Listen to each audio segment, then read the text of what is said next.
mais c'est aussi l'un des accidents les plus marquants de l'histoire des opérations spatiales. Le processus de décision était marqué par des défaillances de communication et par un conflit entre les données d'ingénierie et le jugement du management. Et c'est un point vraiment fondamental.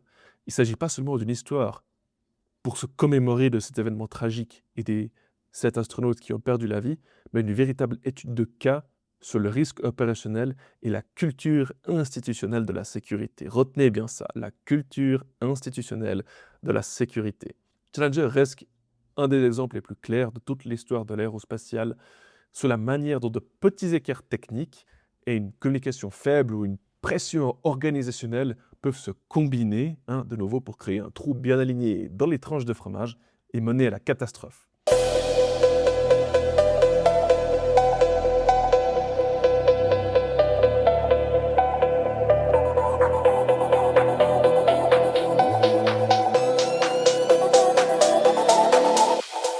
Bonjour et bienvenue dans Orbit Watch, le podcast pour les passionnés d'espace qui s'intéressent aux opérations militaires en orbite. Ce podcast est produit par Helvetii Space avec l'appui du Centre de compétences espace de l'armée suisse. Je suis Jonathan Magnin, ingénieur en électronique spatiale et commandant dans la compagnie QG Espace. J'ai le plaisir d'explorer avec vous les rixes entre forces armées dans l'espace dont on n'entend jamais parler, mais qui pourtant prennent place tous les jours au-dessus de nos têtes.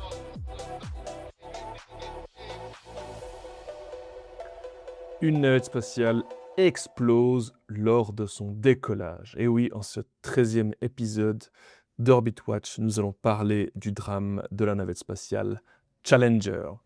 Alors c'est un drame historique qui a tout changé dans notre façon de faire dans l'aérospatiale, dans la culture de la sécurité.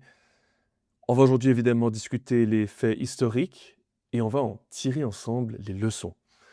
Et puis, pour les plus jeunes d'entre vous qui ne connaîtraient peut-être pas bien ce drame, alors vraiment, je vous encourage à rester. C'est une histoire très, très importante. Mais naturellement, nous commençons d'abord par nos brèves de la semaine.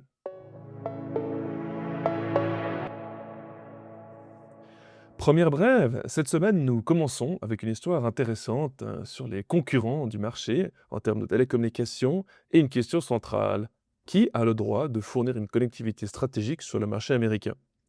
Bien, le 27 avril, SpaceX a demandé à la Federal Communication Commission, la FCC, de restreindre l'accès au marché américain pour les opérateurs satellitaires étrangers dont les gouvernements désavantagent ou bloquent les entreprises américaines. SpaceX a notamment désigné l'entreprise luxembourgeoise SES comme un exemple d'opérateur européen ayant bénéficié de l'accès au marché américain. Donc à savoir que SES, c'est vraiment un mastodonte de la télécom. L'entreprise a également demandé, donc SpaceX, aux régulateurs américains de répondre de manière symétrique à certaines initiatives réglementaires européennes, comme le projet de l'Union européenne Space Act et le Digital Network Act, qui pourraient créer de nouvelles barrières pour les entreprises américaines en Europe. Cependant, le directeur général d'Eutelsat, actuellement principal rival européen de Starlink, Jean-François Fallacher, a déclaré que la demande des entreprises américaines ainsi que du Department of Defense, ou Department of War, il faut un peu s'adapter, pour les services satellitaires alternatifs, restait forte. Cela s'explique peut-être par le fait qu'Eutelsat se présente comme un fournisseur alternatif en matière de fiabilité et de redondance, y compris pour les clients gouvernementaux américains. Et qu'à l'heure actuelle, la dépendance à un seul réseau orbital, commercial du reste, est de plus en plus perçue comme une vulnérabilité plutôt qu'une force. Deuxième brève, petite mise à jour sur Shijian. On se tourne maintenant vers l'orbite géostationnaire où le satellite Shijian 20, satellite chinois donc, vient d'achever une relocalisation de 57 jours et est revenu à 44,8 degrés Est. Alors, lors de quelques épisodes précédents, nous avons parlé des différents satellites Shijian, une série de vaisseaux spatiaux chinois utilisés principalement pour des missions d'essais technologiques, de démonstration, d'expérimentation, et qui sont opérés dans le cadre du programme spatial chinois. Mais Shijian 20, ce n'est pas simplement une autre plateforme chinoise de communication. Lors de son lancement en décembre 2019, les médias d'État chinois l'avaient décrit comme le satellite de communication géostationnaire le plus lourd et le plus avancé du pays, construit sur la nouvelle plateforme nommée DFH5.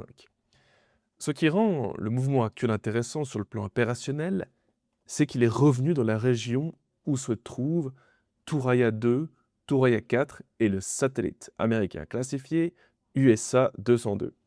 Depuis sa dernière insertion en orbite géostationnaire, Shijian 20 s'approche de ces deux satellites, donc les Thuraya, 2 fois par jour jusqu'à environ 300 km, tout en restant à environ 8000 km de USA 202. Thuraya 4 n'est pas non plus une cible anodine. Il est positionné à 44,3 degrés est et fournit une capacité sécurisée en bande L pour les communications critiques à travers le Moyen-Orient, l'Afrique, l'Europe et l'Asie centrale. L'interprétation la plus plausible, c'est que Shijian 20 est revenu dans son voisinage des renseignements familiers pour caractériser, peut-être intercepter le trafic associé à des communications satellitaires mobiles de grande valeur, ou peut-être alors pour envoyer de nouveau un message aux Américains. On a déjà parlé dans l'épisode précédent sur le fait que eh bien, ça commence à sérieusement chauffer en orbite géostationnaire. Affaire à suivre donc, comme d'habitude. Brève numéro 3, on parle de Russie cette fois, et cette fois on parle de la fusée Angara 1.2 qui a été lancée depuis le cosmodrome de Plesetsk, désolé pour la prononciation si c'est mal dit, le 23 avril.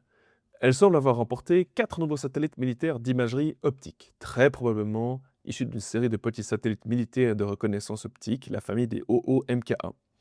Russian Space Web présente la mission comme le 7e lancement réussi de la fusée Angara 1.2, avec une charge utile classifiée des types satellites Cosmos, qu'on connaît bien. Tandis que les données d'insertion en orbite du centre de compétences espace montrent une orbite d'environ 322 par 338 km, donc une orbite très basse, et héliosynchrone, qui correspond fortement au lancement précédent de septembre 2024 et d'août 2025. Et si cette interprétation est correcte, il ne s'agit pas d'un lancement de réapprovisionnement de routine, mais bien d'une expansion significative des capacités d'imagerie optique militaire russe à très haute résolution. Les groupes OOMKA précédents seraient ensuite descendus et se sont réorganisés vers des altitudes opérationnelles très basses, autour de 285 km. On est vraiment sur des orbites qui ont beaucoup de friction avec les résidus de l'atmosphère, donc c'est très dur d'y opérer, la durée de vie est très courte, mais évidemment l'avantage c'est que la résolution y est beaucoup plus grande puisqu'on est proche du sol. Il semble donc que la Russie soit en train de construire une couche optique haute résolution plus large et plus réactive en orbite terrestre très basse. Et la qualité d'imagerie, comme je viens de le dire, est exceptionnelle. La géométrie de revisite peut encore être optimisée avec ces satellites en plus, et les militaires peuvent donc collecter un volume bien plus important de renseignements à très haute résolution. Et cela compte non seulement pour le développement et le ciblage et la connaissance du champ de bataille, mais aussi pour la persistance stratégique de ce type de moyens dans une guerre où la cadence de l'imagerie et le rafraîchissement rapide, souvenez-vous de la boucle OODA, eh bien, plus c'est rapide, plus ça façonne le tempo opérationnel. Et donc évidemment, ce genre de capacités, ils sont critiques.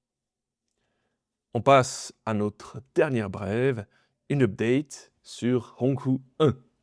Donc, une autre actualité intéressante concernant la Chine, mais cette fois sur un effort plus discret et différent, mais à bien des égards très important en termes de développement de capacité. Honghu 1 est un satellite chinois de test technologique en orbite et il a repris une phase plus large de montée et de descente après être resté à environ 425 km pendant 19 jours. Ce satellite a été lancé en décembre 2023 spécifiquement pour tester plusieurs systèmes de propulsion électrique, c'est-à-dire des moteurs qui utilisent des champs électriques ou magnétiques pour propulser des ions très rapidement. Donc des ions, ce sont des atomes chargés qui sont très légers, ou des électrons, et qui ont une très faible masse, mais dont la vitesse d'expulsion est si rapide que ça finit quand même avec une poussée. Alors une poussée très faible, mais dans l'espace, comme il n'y a pas ou quasiment pas de frottement, eh bien cette poussée termine quand même par une accélération. Alors, ce satellite, il teste ses propulseurs électriques à Fed Hall et il a changé d'altitude à plusieurs reprises à l'intérieur d'une enveloppe de vol entre 485 et 525 km d'altitude. Ce qui compte ici, donc, c'est pas une manœuvre spectaculaire en soi, mais c'est la persistance de cette campagne d'essai. Honghu 1 a déjà démontré au moins 1000 allumages sur les 10 000 prévus, alors que le constructeur vise aussi 3000 heures cumulées d'essais de propulsion électrique. Il a aussi montré qu'il peut passer rapidement d'un régime de manœuvre à un autre sans une longue phase de transition. Et que l'un des propulseurs testés est du reste déjà intégré sur d'autres satellites chinois. Alors en gros, il s'agit là d'une campagne de longue durée euh, en orbite et qui va vraiment tester l'endurance et la contrôlabilité de ces moteurs. Elle est conçue pour prouver que cette propulsion électrique chinoise, elle peut fonctionner de manière répétée, précise et sur un très grand nombre de cycles et sur le très long terme. Une couverture open source, donc source ouverte du lancement à la fin 2023, décrivait également Honghu One comme emportant plusieurs moteurs électriques, ce qui est très intéressant pour y faire différents essais. Et donc, ça veut dire que à chaque heure d'allumage supplémentaire sur ce satellite, ce n'est pas juste une démonstration technique toute seule, mais c'est un moyen d'accumuler de l'héritage sur plusieurs produits, de les faire monter au Technology Readiness Level 9 et ainsi augmenter la crédibilité, non seulement à l'interne, mais aussi à l'export de la Chine sur un marché de la propulsion qui est très, très, très compétitif. Et sur ce, nous passons à notre thème de la semaine.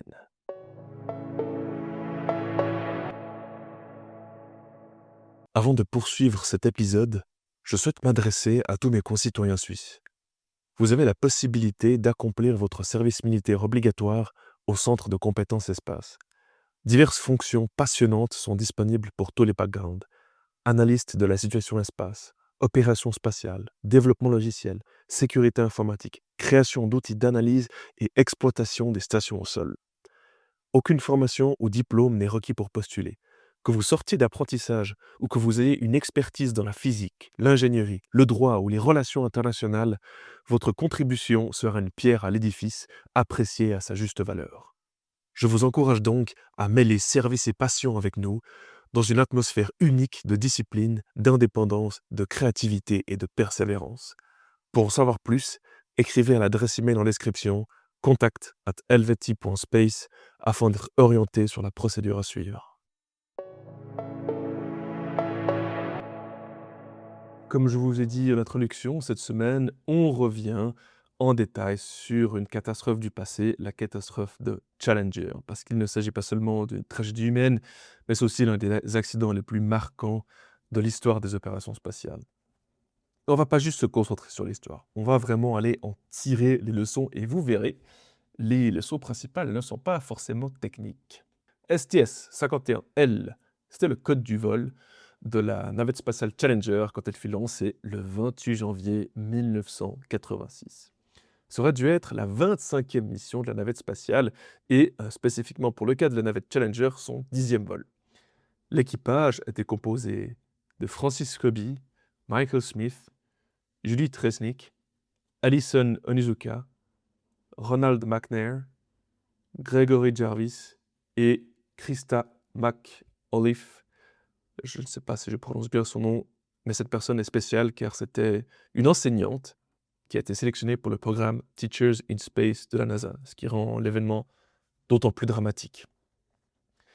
Challenger était déjà un véhicule orbital historique avant l'accident. Il avait volé pour la première fois en avril 1983 et c'était la deuxième navette à atteindre l'espace. Et au début de l'année 1986, la navette spatiale est évidemment à la fois devenue un véhicule de lancement, mais aussi un symbole national, avec ce qui est vraiment unique et le fait de pouvoir réutiliser le véhicule, c'est vraiment devenu un système de transport presque routinier et c'est bien là qu'est le danger. Parce qu'en effet, au moment de l'accident, la navette était plus forcément perçue comme un système expérimental. Autant au niveau peut-être des gens qui en faisaient la conception ou qui l'opéraient, mais aussi au niveau du public. Mais comme une architecture donc qui entrait progressivement dans une forme de routine opérationnelle. Et le danger dans ce type de routine, quand on fait face à ce genre de risque, c'est que plus un système paraît fonctionner de manière répétée, plus on finit par considérer comme acceptable certains écarts ou certaines petites anomalies. C'est bon, ça va marcher, hein. On est en train de normaliser les écarts. Ça, c'est très dangereux. Challenger nous parle donc déjà d'un sujet très moderne et qui nous concerne toujours. C'est le moment où un système à haut risque commence à être traité comme si, voilà, c'est maîtrisé, quoi, tout va bien. Et ça peut avoir des conséquences drastiques. Et dans l'espace, comme dans d'autres domaines militaires ou aéronavals, c'est souvent là que des accidents très graves se passent. Eh bien, le 28 janvier 1986, justement, Challenger s'est désintégré 73 secondes après le décollage. Alors que s'est-il passé? C'est son booster droit qui a rencontré un problème sur un de ses joints, un joint torique. Alors ces boosters, vous voyez, c'est du reste quasiment les mêmes sur la fusée SLS qui a envoyé les astronautes sur la Lune. On a vraiment réutilisé la conception de ces boosters et ne vous en faites pas, ces boosters sont très bien conçus, mais il y a différentes parties qui s'emboîtent l'une dans l'autre et elles sont pas spécialement soudées, mécaniquement liées. C'est juste que, bah, évidemment, avec la poussée, elles vont se tirer l'une sur l'autre, elles sont emboîtées l'une dans l'autre. Et à l'endroit où il y a l'emboîtement, il y a des joints toriques, hein, donc des joints en forme de notes en quelque sorte, en caoutchouc, comme on connaît bien, mais évidemment qui sont faits pour le spatial, et c'est-à-dire très résistants et conçus pour tolérer des charges et des températures extrêmes. Eh bien, ils n'ont pas été tout à fait étanches, ces joints, et on va en discuter pourquoi tout de suite. Eh bien, ça a causé des échappements de gaz brûlants. Donc ce booster, en gros, à l'intérieur de ces grands cylindres blancs, il y a de la poudre. C'est un peu comme des feux d'artifice. Si on veut vulgariser ça, eh bien, on y met le feu et la poudre s'enflamme. Et là où il y a le trou, c'est-à-dire en bas, les gaz s'échappent et donc nous propulsent vers le haut. Eh bien, comme ce n'est pas étanche, ces gaz se sont échappés et vous visualisez bien la navette spatiale, hein, c'est la navette, la magnifique navette qui est attachée au réservoir au milieu, hein, souvent en orange, et puis les deux boosters, chacun d'un côté. Et eh bien, ça n'a pas manqué la fuite qui a été partiellement commentée par les résidus de combustion. C'est malgré tout rouverte avec les pressions aérodynamiques et donc une flamme sortant du propulseur sur le côté a ensuite frappé le réservoir externe, donc cette grande structure qui contient l'oxygène, l'hydrogène et évidemment quand on mélange les 2 et qu'en plus il y a du feu, eh bien ça fait boum et c'est exactement ce qui s'est passé. Le véhicule a explosé, a été désintégré dans une immense boule de feu qui a été vue en direct à la télévision, donc un événement vraiment dramatique. Et il faut savoir qu'il est probable que certains membres d'équipage, étaient encore vivants puisque la cabine, hein, donc de la navette, enfin tout a explosé, mais la cabine a été éjectée et est donc retombée dans l'eau et donc il est probable qu'une partie de l'équipage soit mort, non pas lors de l'explosion de la navette, mais bien lorsque la cabine a heurté la surface de l'eau. Donc il ne faut pas réduire cet événement à le joint torique a pas tenu et c'est ça, ça a pas fonctionné. Donc il faut réparer le joint ou il faut trouver le problème du joint. Non, en réalité, c'est bien plus profond que ça. C'est pas juste le joint. Le joint, c'est une partie du problème. Quand on parle de sécurité et de sûreté, on parle souvent des différentes tranches de fromage, hein. Donc le fromage, on prend l'emmental, contrairement à ceux, qui ne s'y connaissent pas et prétendent que c'est le gruyère qui a des trous. Malheur à vous, l'emmental qui a des trous, eh bien, quand on prend des tranches d'emmental, il y a différents trous. Et si on met une tranche après l'autre, eh bien, chacune a des trous. Et si malheureusement certains trous sont alignés, eh bien, il y a un trou à travers toutes les tranches dans lequel on peut passer tout droit. Et c'est ça qui s'est passé. Le joint torique, c'était qu'un seul problème technique. Mais vous allez voir, ce problème, il était connu et il aurait pu être évité. Parlons-en. La commission Rogers a relevé qu'une série de bouffées de fumée était visible environ 0,678 et 2,5 secondes après l'allumage, ce qui montre que le gaz était déjà en train de s'échapper très très tôt à travers le joint. Et donc, ce n'était pas une explosion instantanée où tout est parti en fumée d'un seul coup, mais clairement, il y a une succession d'événements qui ont mené à l'explosion. Et tout cela commence lors de la météo de la nuit précédant le lancement en Floride, là où la navette était lancée. Le matin du lancement, les températures étaient bien plus basses que lorsque les conditions des précédents lancements de la navette spatiale. Et c'était vraiment une nuit, du reste, exceptionnellement froide pour la Floride. Les prévisions dont on parle étaient entre -6 à -3 degrés. Et du reste, les ingénieurs de Thiokol, qui c'est l'entreprise qui produit les joints, savaient qu'il ne fallait pas les exposer à des températures de moins de 3,3 degrés Celsius au moment du lancement. Et donc le problème, c'est que les joints, évidemment, étant faits de matériaux de type caoutchouc, quand ils sont hors de leur température nominale, eh bien, ils vont être moins étanches, ils vont être plus durs, ils vont plus avoir cette flexibilité qui les caractérise et ils peuvent même s'effriter du reste et donc perdre complètement leur étanchéité. Et c'est là qu'on voit que Challenger, donc c'est pas seulement une histoire de matériel, puisque visiblement on savait qu'il y avait un problème de matériel, mais une histoire de décision, puisqu'on a lancé la navette. Et la commission Rogers, donc, qui a enquêté sur ce drame, écrit que le sous-traitant avait initialement recommandé de ne pas lancer en dessous de 11,7 degrés Celsius. Donc vous voyez qu'il y a une immense marge en plus de ça. Alors, la direction a fini par revoir sa position.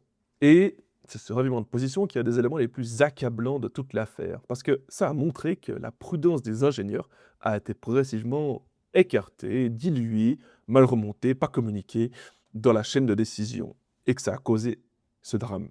Hein, on reparle de ces tranches de fromage. La première tranche, il y a un trou à l'emplacement du joint là où il est exposé à une température trop faible, et puis ensuite il doit y avoir plein d'autres tranches de fromage avec des trous ailleurs, mais en face du premier trou du joint, il devrait y avoir là du bon fromage, là, du bon emmental pour bloquer le problème et dire non, on lance pas, c'est dangereux. Eh bien, malheureusement, cette fois-ci, les trous étaient alignés. Et la cause technique et la cause organisationnelle ensemble ne peuvent pas être séparées.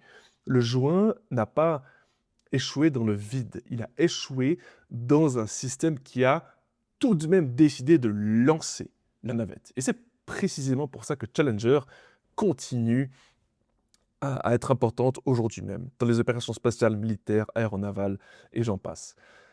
La commission qui a mené l'enquête a conclu de manière très directe que la décision de lancer était fautive et que les principaux décideurs n'étaient pas pleinement au courant de l'historique récent des problèmes du joint torique, ni de la recommandation écrite initiale contre le lancement. Le processus de décision était marqué par des défaillances de communication et par un conflit entre les données d'ingénierie et le jugement du management. Et c'est un point vraiment fondamental. Dans les systèmes à haut risque, le problème n'est pas toujours l'absence d'information, mais le fait que l'information critique soit mal transmise, mal comprise ou encore neutralisée en fonction de divers intérêts dans le processus de décision. Dans l'histoire, Challenger s'est imposé comme une remise à plat majeure du programme de la navette spatiale. La NASA a immobilisé sa flotte pendant 32 mois et les vols n'auront pris qu'avec la mission STS-26 en septembre 1988. Après la refonte des joints et des boosters, mais aussi de très très gros et profonds changements en matière de sécurité et de gestion. Cette longue interruption montre à quel point l'accident a ébranlé la confiance dans la navette comme système opérationnel. Et avant Challenger, hein, la navette n'était plus présentée comme un système, était présentée comme un système relativement routinier, presque comparable à une ligne aérienne. Bon, peut-être que j'abuse un petit peu, mais il y avait peut-être cette perception. Et ben, elle a complètement disparu, elle est partie en fumée. Et si on prend un peu de recul, il ne s'agit pas seulement d'une histoire pour se commémorer de cet événement tragique et des 7 astronautes qui ont perdu la vie, mais une véritable étude de cas sur le risque opérationnel et la culture institutionnelle de la sécurité. Retenez bien ça, la culture institutionnelle de la sécurité. Évidemment, le danger de la routine dans les systèmes à haut risque. Challenger reste un des exemples les plus clairs de toute l'histoire de l'aérospatiale sur la manière dont de petits écarts techniques et une communication faible ou une pression organisationnelle peuvent se combiner, de nouveau, pour créer un trou bien aligné dans les tranches de fromage et mener à la catastrophe. Dans l'aérospatiale, comme dans l'aviation du reste, qui comporte des risques très similaires à ceux dont on parle ici, c'est avant tout à travers la culture de la sécurité, dont je viens de vous introduire le terme, qu'on évite aujourd'hui de tels drames. Ça me rappelle du reste ma formation en tant que recrue à l'école d'aviation dans l'armée suisse. On nous a martelé sur la culture de la sécurité, notamment en tout premier lieu pour les FOD, les Foreign Object Damage, qui sont n'importe quels petits objets qui n'ont rien à faire dans une halle, parce que si on laisse un petit débris, un petit quelque chose dans une halle et qu'il finit dans un avion, eh bien, son pilote peut en subir des conséquences très graves. Et donc, dans l'aérospatiale, les ingénieurs sont extrêmement qualifiés et ils conçoivent des systèmes qui sont techniquement extrêmement fiables. Il n'y a qu'à voir le nombre de satellites qui dépassent de plusieurs années, si ce n'est des décennies, leur durée de vie initiale. Mais c'est bien dans le processus de décision que les choses ont le plus changé, puisque les ingénieurs, ils étaient qualifiés avant et ils sont toujours qualifiés aujourd'hui. Et comme on l'a vu dans le drame de Challenger, on savait qu'il y avait un problème. Donc c'est dans ce processus de décision qu'il va falloir changer les choses. On ne va pas se concentrer sur l'aspect technique ici. La technique, entre guillemets, on peut toujours changer les choses, on peut toujours faire mieux. Mais dans le processus de prise de décision, il y a des domaines où on n'a juste pas le droit à l'erreur. Et donc un ingénieur qui se fait mettre de la pression par son manager, par exemple, pour des raisons de tenir le calendrier ou de budget, il pourrait se dire: «Ouais, je vais pas non, je vais rien dire. J'ai vu un problème là, mais ouais, ça va aller. Je préfère rien dire, sinon je vais me faire engueuler, sinon ça va être le bordel, ça va mal se passer».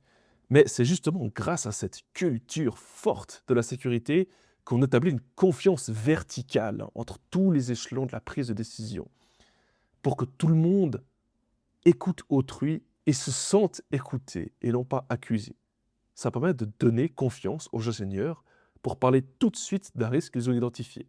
Et pas qu'ils se fassent blâmer par leur hiérarchie pour dire: «Ah, c'est ta faute si on est en retard». Non, la sécurité, on ne rigole pas avec ça. J'ai vu quelque chose qui ne va pas, je l'annonce et ma hiérarchie prend acte et prend une décision informée sur ce sujet.